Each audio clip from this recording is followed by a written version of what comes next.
मुंबईसह नवी मुंबईत मुसळधार पाऊस, मानखुर्द, गोवंडी, कुर्ला, सायनमध्ये पाऊस तर नागरिकांना उकाड्यापासून दिलासा। पावसाने हजेरी लावल्याने मुंबईकरांना दिलासा। राज्यात येत्या 5 ते 6 दिवस मेघगर्जनेसह पाऊस पडण्याचा हवामान विभागाचा अंदाज। काही भागात हलक्या ते मध्यम पावसाचा अंदाज। डोंबिवलीमध्ये पावसाला सुरुवात, अनेक भागात साचलं पाणी, गटार तुंबल्यामुळे सांडपाणी रस्त्यावर। तर पालिकेचे नाले सफाईचे दावे फोल, नाले सफाईच्या नावाखाली कोट्यवधी रुपये खर्च। 2 दिवसाच्या विश्रांतीनंतर डोंबिवलीसह कल्याणमध्येही पावसाला सुरुवात। पावसामुळे हवेत गारवा निर्माण। रायगडच्या उरण परिसरात मुसळधार पाऊस, पावसात प्रमुख रस्ते पाण्याखाली, नगरपालिकेच्या नालेसफाईचा मात्र पुरताच फज्जा, अनेक वाहनं पाण्यात अडकली।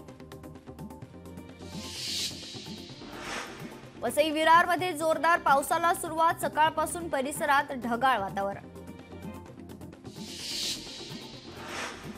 पुण्यातील आयटी पार्क, हिंजवडी झाला वॉटर पार्क, हिंजवडी परिसरातील रस्ते पाण्याने तुंबले, वाहनं पाण्याखाली। तर पिंपरी चिंचवड शहरात मुसळधार पाऊस।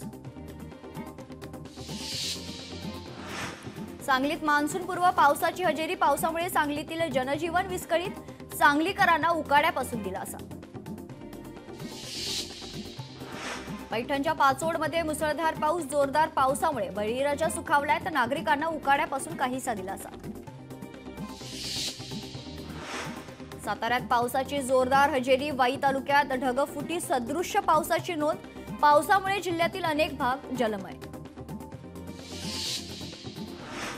नंदुरबार जिल्ह्यात वादळी वाऱ्यासह पाऊस, 24 वर्षीय युवकाचा वीज पडून दुर्दैवी मृत्यू, पिकांचं मोठं नुकसान, तर तातडीनं पंचनामे करण्याच्या मंत्री विजयकुमार गावित यांच्या सूचना।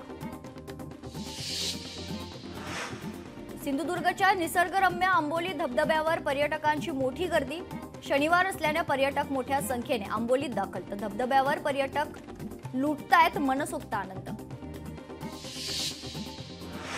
रत्नागिरीत पावसामुळे चिरेखाण व्यावसायिकांचा 50 कोटींचं नुकसान, पावसामुळे चिरेखाणी व्यवसाय सध्या बंद।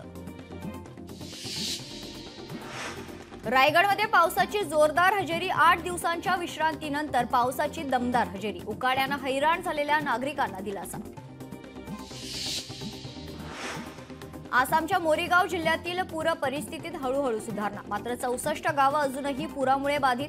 मायोंग, चापोरी, गजबारी भागात राहणाऱ्या सुमारे 200 कुटुंबांना पुराचा फटका।